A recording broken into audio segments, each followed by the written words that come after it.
Kombo na tata mwana mpeli mosanto nde tolekani na cérémonie ya ordination yango tomoni présence ya papa pasteur Révérend Nixon, conseiller na bureau ya papa mokonzi ya Boule en charge ya relations publiques nde nazali kobenga ye po aya kosalisa cérémonie. Na kombo ya tata mwana pe tata molimo mosanto tozali na cérémonie oyo tobengi sacrement na kati na lingomba na biso. Tozali na 4 sacrements, tozali na baptême, tozali na mariage, tozali na communion, pe tozali na ordination. Kati na les 4 wana lelo tozali na moko oyo tobengi ordination. Na yango tokoki kosala musala yango te soki epesameli biso nzela te. Tolobaka ntango nyonso soki bomoni présence na biso seke likambo ezali. Soki toye na biso na ndenge ya kotambola bokoyeba pe. Mais soki toye na tina na musala epesamelaka biso nzela. Na yango tokobenga papa secrétaire atangela biso ordre de mission na kombo tata mwana pe tata molimo mosanto. Ukombo na tata mwana pe molimo mosanto nde ordre de mission na kutanga ukombo na tata mwana pe molimo mosanto. Église de Jésus-Christ sur la terre par son envoyé spécial papa Simon Kimbangu.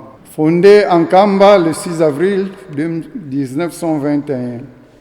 Siège international et cabinet du chef spirituel et représentant légal. Nkamba le 6 février 2026, numéro 040, bar EGSSK, bar DC, bar 12-SC, bar 2025. Au révérend Yasueka Woko Ntsakwameso Nixon, conseiller au bureau du chef spirituel et représentant légal de l'église kimbangiste, en charge des relations publiques résidant en République fédérale d'Allemagne à Düsseldorf. Objet, remise et reprise. Décision numéro 009, bar EGSSK, bar CS, bar 01, bar 12-SP-SC, bar 2026, du 30 janvier 2026. Révérend conseiller, au nom du Père, du Fils et du Saint-Esprit. Il a plu à sa divinité, Papa Simon Kimbangu Kiangani, chef spirituel et représentant légal de l'Église de Jésus-Christ sur la terre par son envoyé spécial, Papa Simon Kimbangu. Dénommé par sa décision susmentionnée, le membre du bureau paroissial de l'Église de Jésus-Christ sur la terre par son envoyé spécial, Papa Simon Kimbangu, à Stuttgart, en République fédérale d'Allemagne. Sur ce, nous vous demandons d'harmoniser avec le pasteur responsable de la dite paroisse qui nous lie en copie pour organiser une cérémonie relative à leur présentation officielle à l'Église lors du culte dominical du 8 janvier 2026 et nous en faire rapport. Veuillez agréer, révérend conseiller, l'expression de nos salutations fraternelles. Au nom du Père, du Fils et du Saint-Esprit, le directeur du cabinet, révérend Landou Ndombasi, pasteur. Merci, papa secrétaire. Tobondela. Na kombo ya tata mwana pe tata molimo mosanto. Nzambe na biso, papa Simon Kimbangu Kiangani, tozongisi matondo mingi epai na yo. Obatelaki biso tongo mobimba okomisi biso na ngonga oyo. Ezali bolingo na yo, muto esali ete biso bana na yo, tozala kati na baponami oyo bakokai kokoma na ngonga oyo. Ya solo Nzambe tika okumisama. Tozali na kati na itonga na yo, na kati na paroisse ya Stuttgart. Natina mususu te ya liboso ezali pona kokumisa mokolo na yo. Obengaki moko na moko kati na biso po tozo répondre na mbela na yo. Toya kokumisa yo Nzambe na biso. Opesa biso mikolo motoba tosala oyo elingi biso kasi oyo ya sambo ezali ya yo ya mwana biso bana na yo tomemami na esika oyo. Ya mibale tozali na ngonga ya kolakisa na batemo ya sepe batemo ya likolo bato oyo yo poni na bolingo na yo pote basala musala kati na itonga na yo bilanga na yo eza monene kasi basali baza muke ba oyo ponaka bazalaka tia na kati na buku na yo ya bomoi tango ikoki zala na biso ebandi la programme tisuka zala mobateli zala mosalisi na kombo ya tata mwana pe tata molimo mosanto amen. Na kombo ya tata mwana pe tata molimo mosanto ndenge toyoki na ordre de mission kita lelo ezali organisé pona kolakisa bandani oyo nzambe na biso tata molimo mosanto aponi basala musala na elanga na ye kasi awa na entité to na paroisse ya Stuttgart na yango ordination alelo eza na biteni mibale. Eteni ya liboso ezali na ba croyant to ba croyante oyo bamonani ete bakoki kosala musala na kati na elanga tata Simon Kimbangu Kyangani. Tozali na kategorie ya bakengi pe balongi. Kategorie ya mibale ya ordination tokosala ezali ya kolakisa banani oyo bakomi ba membre ya bureau paroissial awa na paroisse ya Stuttgart. Na yango tokobanda na bakengi. Tokobenga mama Kinzinga Lindeza Ani ali kalibuso.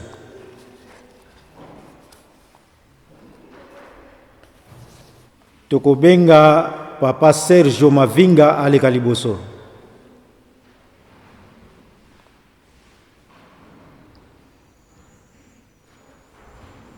Na kombo ya tata mwana pe tata molimo mosanto tomoni mama na papa bazali boso na biso bazalaki to bazali ba croyant bandimi kati na lingomba ya papa Simon Kimbangu kasi natina na bizaleli na bango lelo bakomi bakengi tokotanga na mukuse nani oyo babengi nkengi pe musala nini nkenge sengeli asala tokotanga kaka ba point mine pona kowela tango. Nkengi azali mondimi oyo aponami kati na bandimi po ete asalisa mpe atambwisa bango na tango ya kala na kati ya mission to paroisse mpe na mboka basalaka misala oyo koyamba bapaya kolalisa bango mpe koleisa bango. Nkengi akosala misala ya ndenge na kati ya lingomba lokola kotala pe kobondela pona bato ya bokono to bato ya maladi to bato oyo bazali kati na pasi. Nkengi akolendisa bango kondima ya bandimi ya baye bazali na bolembo to baye basili kozonga sima. Nkengi akoki kozala moto ya lokuta te tolanda malamu. Nkengi akoki kozala moto ya lokuta te kasi moto oyo alobaka solo na mosala ya tata Nzambe. Ye azali moto ya liboso na bandimi ya ezaleli malamu po ete lingomba ezala kaka malamu. Batata na bamama lobi tomonaki papa Sergio na mama ni bazalaki kaka bandimi ndenge bandimi nyonso tozali na lingomba.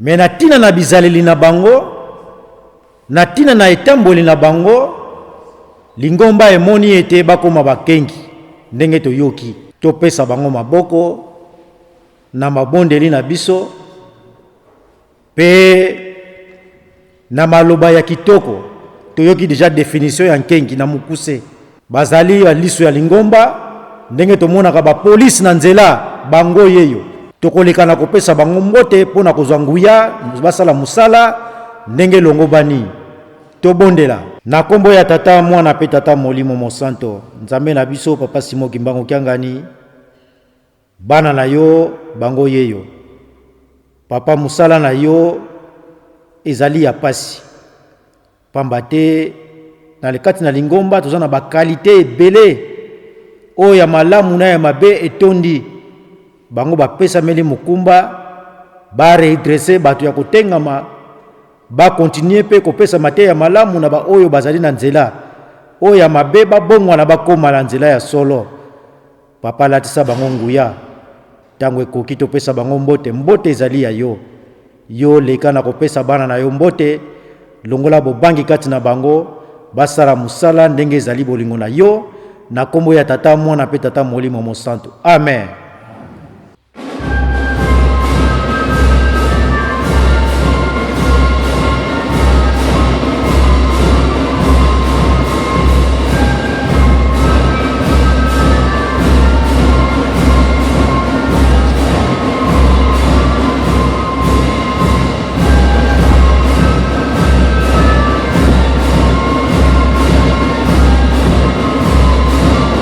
Toleki na etape ya balongi.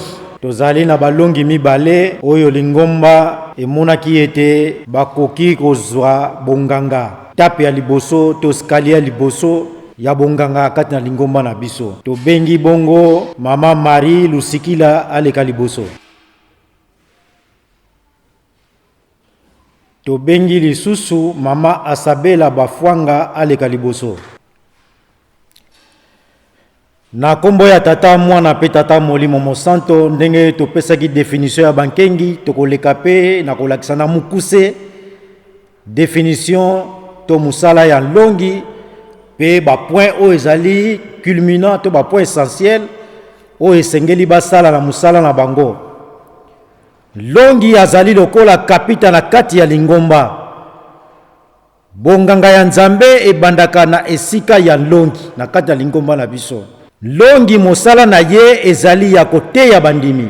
Ye moto ayambaka ba rapport pe apesaka ya lingomba, apesaka yango epai ya baselo to selo responsable.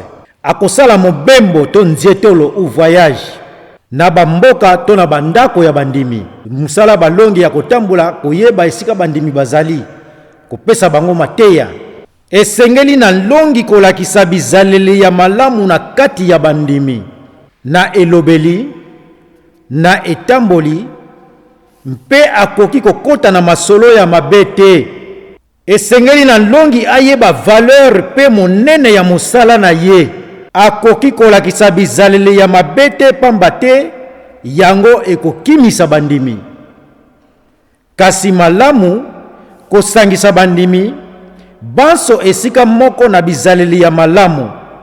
Jean chapitre 10 verset 11. Esengo na baye basangisaka bato, kasi mawa na ba oyo bapanzaka bato.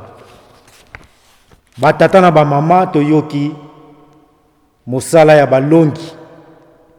Ba mama bazali boso na biso toyebi bango malamu. Baza ba mama ya paroisse Stuttgart ya lelo te. Toyebi etamboli na bango, evandeli na bango ndenge nini bazalelaka. Soki toyebeli bango na makambo ya mabe, banda lelo toyoki ndenge nini esengeli bango bazalela. Biso bandimi nde tozalaka témoin ya misala ya banganga Nzambe. Bino nde bokolendisa bandimi na etamboli na bino, na evandeli na bino, na maloba na bino. Bizaleli na bino eko refléter Papa Simon Kimbangu Kiangani. Mais soki bizaleli na bino eza kopesa bandimi kanda, eza kopanza bandimi, tangu wana tofingisi tata molimo mosanto. Esengo na baye bakosalaka musala na Nzambe na molende. Kasi ba oyo basalaka musala na Nzambe na bolembo, tika ete libabe komela bango, wana mukana na Nzambe eza kolobela bongo. Banda lelo, soki tosekaka te, toseka. Soki topesaka bato mbote te, topesa mbote. Soki tofingaka, totika. Soki totongaka, totika. Po ete, bino ba mama bokopesa ndakisa ete, soki balongi bazana etambole malamu, boni baselo bazali susu koleka. Boni ba pasteur bazape kotambola malamu koleka. Pambate, longi nde escalier liboso to etape liboso na bonganga na kati na lingomba na biso. Na yango to silisi na komba tata mwana pe tata molimo santo. Amen. Tobondela. Na komba tata mwana pe tata molimo mosanto. Nzambe na biso Papa Simon Kimbangu Kiangani. Tozongisi susu matondo pai na yo. Ngonga ekoki bana na yo ba mama longi bango yeyo. Tolingi topesa bango mbote. Leka na kopesa ba mama na yo mbote. Basala musala ndenge longo bani. Nguya elata bango. Longola bango posa ya makambo ya mokili. Pesa bango posa makambo na yo. O ezali na litomba na mokolo masuka. ya mabe soki ezalaki longola ya malamu banda lelo elata bango zala liboso na bango zala pe nsima na bango na mosala munene oyo bango bazwi pamba te eza ya pasi kasi mwinda munene ezali yo tata molimo mosantu mbote tokopesa bango ezala ya bokeseni oyo ya nzambe yo tata molimo mosantu kota na kati na milimo pe na nzoto na bango pote na bobangi na musala na yo ezala te kasi basala yango ndenge ezali bolingo na yo na kombo ya tata mwana pe tata molimo mosantu amen.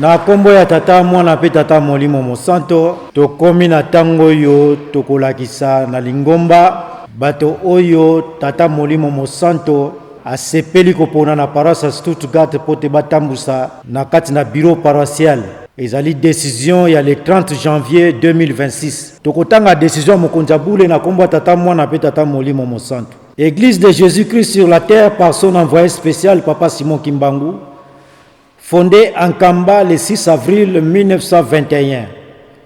Siège international. Les chefs spirituels représentants légal. Décision numéro 009/EJCSK/CS/01/12-SP-SC/2026 du 30 juin 2026. Portant nomination de membres du bureau paroissial de l'Église de Jésus-Christ sur la terre par son envoyé spécial, Papa Simon Kimbangu, à Stuttgart, en République fédérale d'Allemagne.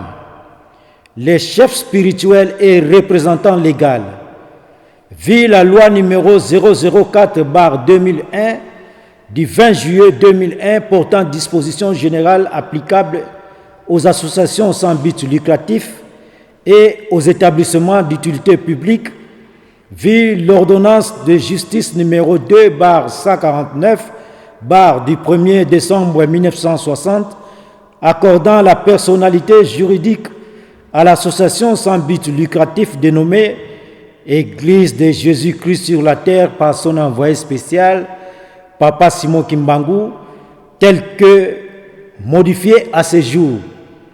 Vu l'arrêté ministériel numéro 005/CAB/JGS/2002 du 6 avril 2002 approuvant la désignation de Papa Simon Kimbangu Kiangani à la direction de l'association sans but lucratif dénommée Église de Jésus-Christ sur la terre par son envoyé spécial Papa Simon Kimbangu.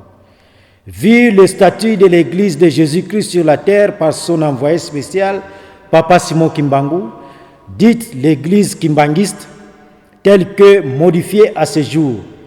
Vu la décision numéro 063/EJCSK/CS/12-SC/2024 du 13 novembre 2024 portant suppression de toutes les structures nationales existantes au sein de l'Église de Jésus-Christ sur la terre par son envoyé spécial Papa Simon Kimbangu et JCSK en sigle, dans les pays où il n'existe pas de collège. Vu les règlements intérieurs de l'Église kimbanguiste tels que publiés le 17 juillet 2007, spécialement au chapitre 5, en ses articles 236 et 239, attendu qu'il est impérieux de nommer les membres du bureau paroissial de l'Église de Jésus-Christ sur la terre par son envoyé spécial Papa Simon Kimbangu à Stuttgart, en République fédérale d'Allemagne. Vu la nécessité et l'urgence, décide, article 1er, sont nommés membres du bureau paroissial de l'Église de Jésus-Christ sur la terre par son envoyé spécial, Papa Simon Kimbangu, à Stuttgart, en République fédérale d'Allemagne, les personnes dont les noms, post-noms et prénoms sont repris ci-dessous au regard de leurs fonctions. 1. Simon Malouzei Mvumbi, pasteur responsable de la paroisse Ale Kaliboso. 2. Odile Ntemo, évangéliste de la paroisse Ale Kaliboso. 3. Paul Luyengo, secrétaire de la paroisse Ale Kaliboso. 4. Marie Lusikila Mayasi, comptable de la paroisse Ale Kaliboso. 5. Suzanne Bantomesa, diaconesse responsable Ale Kaliboso. 6. Merlin Mvoa Manzumba, catéchiste responsable Asenga Kinzela, nzoto eza malamu te, asali mikolo ebele toyebi yango sango yango tomoni ete. Mais bilili ezali paroisse pe kopesa ye sango ete aponami uta mokolo ya le 30 janvier 2026 epai ya mokonzi ya bule po te azala catéchiste responsable awa na paroisse ya Stuttgart. Article 2. Sont abrogées toutes les dispositions antérieures et contraires à la présente décision. Article 3. Les directeurs de cabinet du chef spirituel et représentant légal de l'Église de Jésus-Christ sur la terre, par son envoyé spécial Papa Simon Kimbangu, est chargé de l'exécution de la présente décision qui entre en vigueur à la date de sa signature. Fait en Kamba le 30 janvier 2026. Les représentants légaux, Papa Simon Kimbangu Kiangani, chef spirituel. Pona kolakisa ete mokanda yango to décision esalami pe chami mokolo to epaya mokonjabule na nzela ya cabinet tokotanga pe notification oyo directeur de cabinet apesi. Église de Jésus-Christ sur la terre par son envoyé spécial Papa Simon Kimbangu, fondé en Kamba le 6 avril 1921. Le cabinet du chef spirituel et représentant légal. Kamba le 8 février 2026. Le 6 février plutôt 2026. Numéro 041 bar EJCSK bar DC bar 12-SC bar 2026. Au maman et papa, Simon Malouzei Mvumbi, pasteur responsable de la paroisse. Odile Ntemo, évangéliste de la paroisse. Paul Luyengo, secrétaire de la paroisse. Marie Lusikila Mayasi, comptable de la paroisse. Suzanne Bantomesa, diaconesse responsable. Merlin Mvoa Manzumba, catéchiste responsable. Tous membres du bureau paroissial de l'Église de Jésus-Christ sur la terre, par son envoyé spécial, Papa Simon Kimbangu, à Stuttgart, en République fédérale d'Allemagne. Objet notification. Maman et papa, au nom du Père, du Fils et du Saint-Esprit, nous vous adressons nos salutations fraternelles et portons à votre connaissance qu'il a plu à sa divinité, Papa Simon Kimbangu Kiangani, chef spirituel et représentant légal de l'Église de Jésus-Christ sur la terre, par son envoyé spécial, Papa Simon Kimbangu, de vous nommer par sa décision référencée 009 bar EJCSK bar CS bar 01 bar 12-SP-SC bar 2026 du 30 janvier 2026, dont vous trouverez copie en annexe pour exercer les fonctions reprises sous vos noms susmentionnés.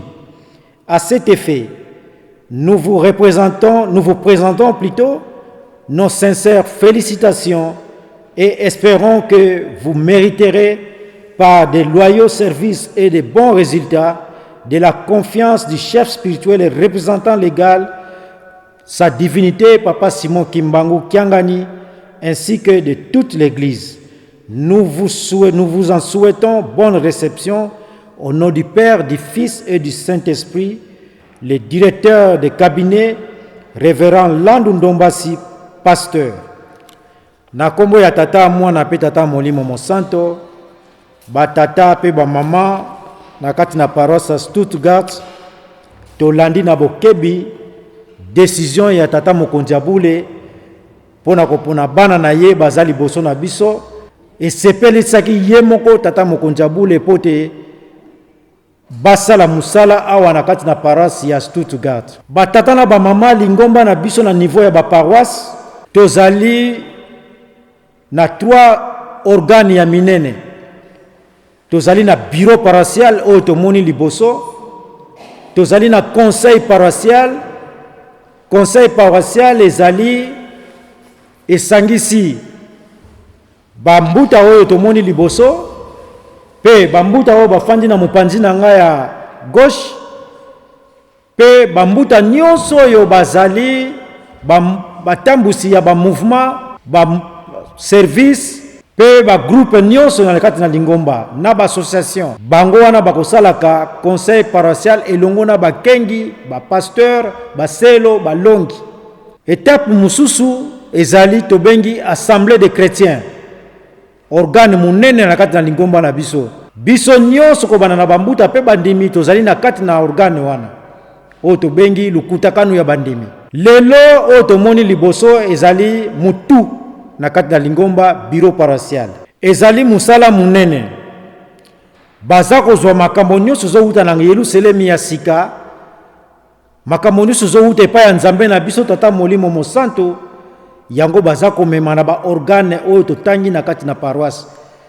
Kobanda na kati na bureau oyo bango bazali, eke na conseil paroissial, pe ekeye epai ya bandimi, biso nyonso bandimi. Na kati na musala bango esengeli basala, solo se solo fo ezala, bo solo, botosi, limemia, esengeli ezala na musala na bango. Biso bandimi, musala na biso ezali nini? Kopesa bango maboko na mabondeli. Na mabondeli na biso ya bangonga, na mabondeli na biso ya babeko, ya basoare, tozangisaka kotiape bambuta na biso te pamba te bazali bato. Babatela mibeko ya Nzambe, babatela les 12 préceptes ya lingomba, babatela maloba nyonso ba instruction zo uta na nkamba, po bapesa yango epai na biso bandimi na bosolo. Ezali tâche munene. Bambuta bino tosolola ki lobi. Mutu na mutu azali na tâche na ye. Ordre hiérarchique ndenge botandami to batela musala ya ngani. Kosala musala muninga te soko pesa million ndingisa te. Na kati na paroisse mutambusi ya liboso responsable paroisse. Biso nyonso tokoyoka melaye. Oyo biso nyonso tokokanga mutu akotia mokolo to na kati na paroisse, c'est le responsable de la paroisse. Tozali ko rappeler lisusu na assemblée ya biso bandimi ete na niveau général commission de discipline ezali lisusu te pe ezalaka lisusu te uta lukutakano 2024. Kasi conseil paroissial yango ndezo kotala makambo na kati na lingomba na niveau ya ba paroisse. Donc soko zwami na mbeba conseil ko bengisa yo e ko pesa yo etumbu soko esengeli. Soki kopesa yo avertissement ekopesa yo. Namba organe nyonso misato mutu azali président, c'est le responsable de la paroisse. Yé pas azali représentant ya mokonzi abule. Donc ndandani zabi mfumu ordre hiérarchique esengeli kobanda na biso bandimi ti na sommet to banga yango to salela yango ndenge lingomba sala kisa biso. Soki to bangi ligne de conduite oyo tata molimo mosanto asi atrasa, soki to saleli yango ndenge yango ezali tokomona ete nyonso kozala facile. Bambuta toyokisa papa soni te. Mwinda ya papa to mema yango bipai nyonso tokokende.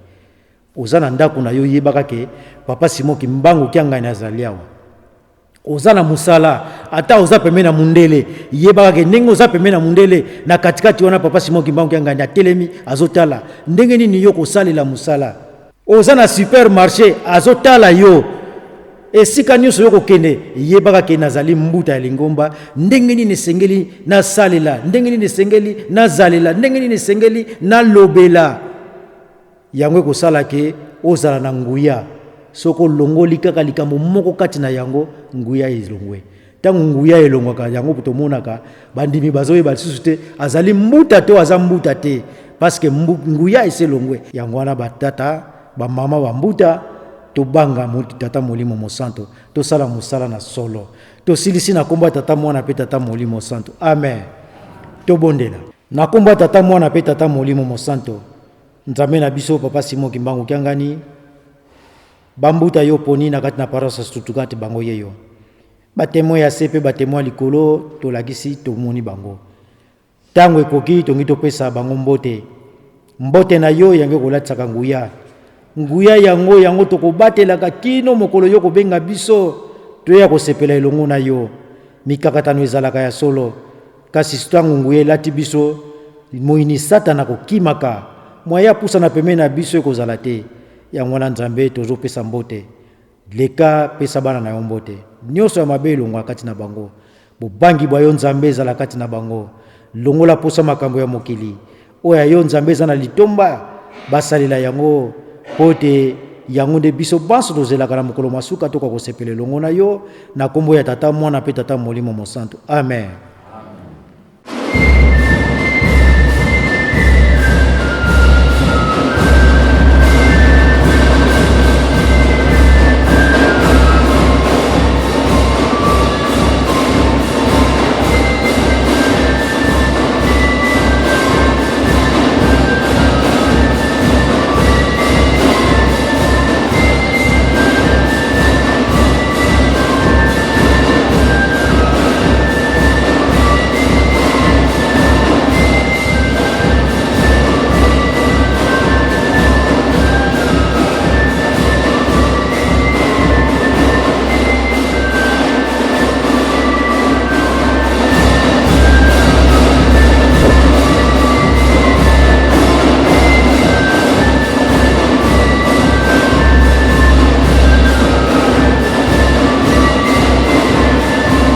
Tobondela na komba tata mwana pe tata molimo mosanto. Nzambe na biso papa kisolokele lukelo, Nzambe na biso papa de alungana Kiangani, Nzambe na biso papa de ngenda kuntima bino basato kati na papa Simon Kimbangu Kiangani ya solo papa tosali musala biso batemo ya se pe bino batemo likolo bomoni bambuta oyo baponami pona kotambusa paroisse ya Stuttgart.